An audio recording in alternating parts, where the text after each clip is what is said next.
We're going to spend a little more time on this when we look at the scoring sheet. So if you don't have a question on body, I actually am going to move to the conclusion. Okay. This is hard. You wouldn't think a conclusion would be hard. I find them to be the weakest part of any essay or paper or speech that I ever have to deal with. They're getting pretty good at being creative with their introductions. They learn what a body has to have. They get to a conclusion and they repeat word for word everything they've just said in a summary. And they don't draw any conclusions at all. They end with a moralizing statement, well, the world would be a better place if we all behaved like Hester Prynne and the Scarlet Letter. Okay? Face our responsibilities. They don't know how to come to a judgment on their own with a look backward at the territory they've just covered. That takes a while. So you will hear some cliched responses probably tonight. You know, such things as, I learned a lot from the senior project, I enjoyed it, and I appreciate having the opportunity to do that. Thank you very much. And that's the whole conclusion. Okay. So don't be surprised to hear that. And that to me would not take a high score. Okay. Language. Oh boy. How many people in here have little grammar pet peeves and speech and pronunciation pet peeves? If you have one, be honest, raise your hands. I have a lot of them. Okay. Well, first of all, they haven't taught grammar in school as a subject that I know of in at least 30 years. Sure, I mean these kids don't have it. They get it incidentally. In an essay, the teacher always points out the grammar issues, of course. And they look at it, they note it, that's it, and they make the same mistakes in the next essay, and in the next essay, and so on it goes, with very, very few improvements. They're really just products of our society right now in so many ways. If I can't get Wegmans to change 7 items or less to 7 items or fewer, why should we expect the kids to do it? And I have tried. And when I was told it would cost $600 to change the signs, I went, wow, that's what I spend in here a month. Let's see, if I don't come back for a year,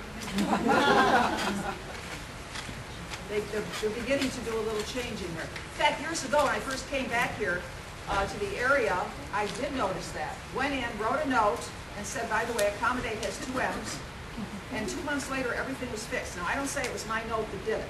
I don't know what did it. But I thought, what a class act this store is. So I was quite upset and disappointed, as you might guess, to find out that it was dismissed. And I even sent them an email. It didn't do any good. But you would be also interested maybe to know that in every other Wegmans in the area, including that, you can go to Niagara Falls, they have it right. And of course, they have it right at Pittsburgh. I know, because I checked it out.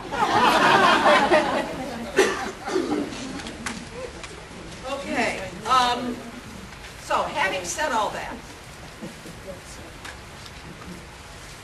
I don't know anybody, including any English teacher I have ever met, who speaks the language perfectly, who doesn't make a mistake or two in every memo they send out, every email for sure, and even letters of recommendation and reference and all kinds of things. We make mistakes. And how old are these kids again? Can I hear it from you? 17. Is English their favorite subject? No. Do they understand why it matters to have a grasp of language skills? No. Not really. You can understand me, can't you? What difference does it make? So you will hear cliches dotting their speeches. You will hear repetitious vocabulary. You'll hear cool a lot.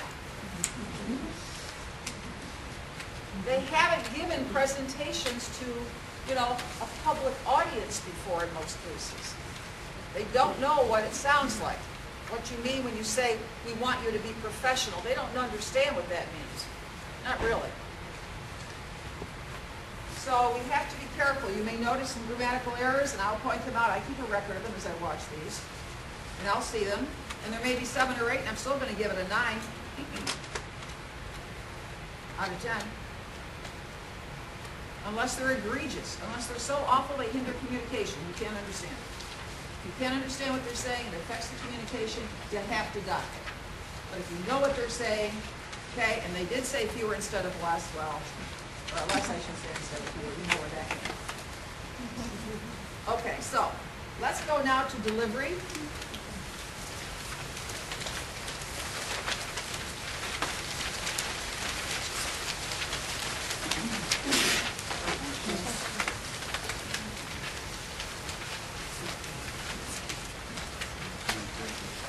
In our society, we value eye contact very highly. We even have expressions like, I can't trust that guy, he couldn't even look me in the eye. It matters to us. But again, for a 17 and 18-year-old, eye contact is very scary. Remember, if public speaking is still the #1 fear, the #1 phobia actually in America, and has been since I began teaching, it's always stayed in first place as far as I know. One of the reasons is eye contact. Everybody's looking at me. Why would I want to look back at them?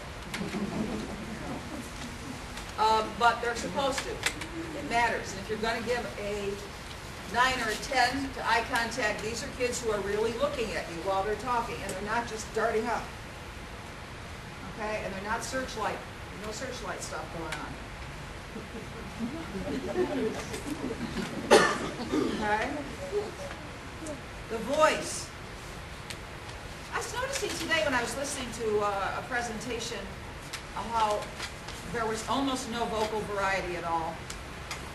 That's understandable too, because that's a sign of nervousness. They're not completely, as we like to say in the educational circles, engaged.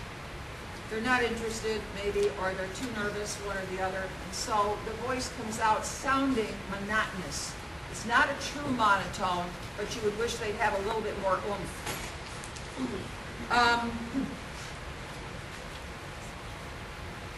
Appearance. They should not be coming in clothes that they would be wearing normally to school, which looks like they're ready to mow the lawn. Well, you know, the holey jeans, the t-shirts, sweatshirts, some of the outfits that they wear would not be appropriate, and they have all been told about that. Every single class really gets told about how you should dress. The way we like to put it is this. The judges who are coming tonight are giving a piece of their life to you that you can't give back to them. You need to dress to honor them. You dress to honor the occasion. It's not okay to come any way you want to. It does matter. Yes? Then should we dress appropriately also? Let's see. No, I don't think you are. Could you leave now? No, I'm teasing. You know I'm teasing. You know what? I think the fact that you're willing to give your time is plenty. We don't expect the judges to come dressed up, and we don't tell the kids that you are. What we do tell them is that the judges are really nice. Oh, that's not good. Well, but they have been, see.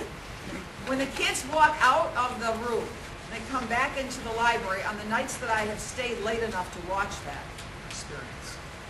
The most frequent response we hear, and I say this every year because every year I hear it, is, I was awesome, the judges love me.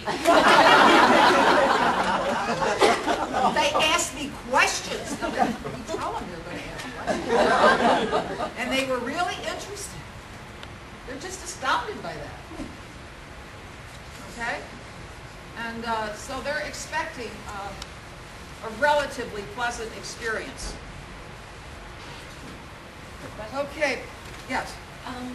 When I did it last year, we had most everyone dressed very nicely. One kid, his project was doing orienteering, so he had on just a polo shirt of the orienteering thing. And the judges afterwards kind of talked about it and said, you know, it wasn't really dressed up, but it was appropriate to the product. Yes. I don't think the judges should confer, though, if I might give you that response. They're supposed to be individual, you know what I'm saying, judgments. I understand why you'd be tempted to, totally. I understand why you'd want to, but I would ask that you not confer with each other, that your judgments are independent. Now, back to what you were telling me, I agree with you. I mean, I think that made sense for the presentation.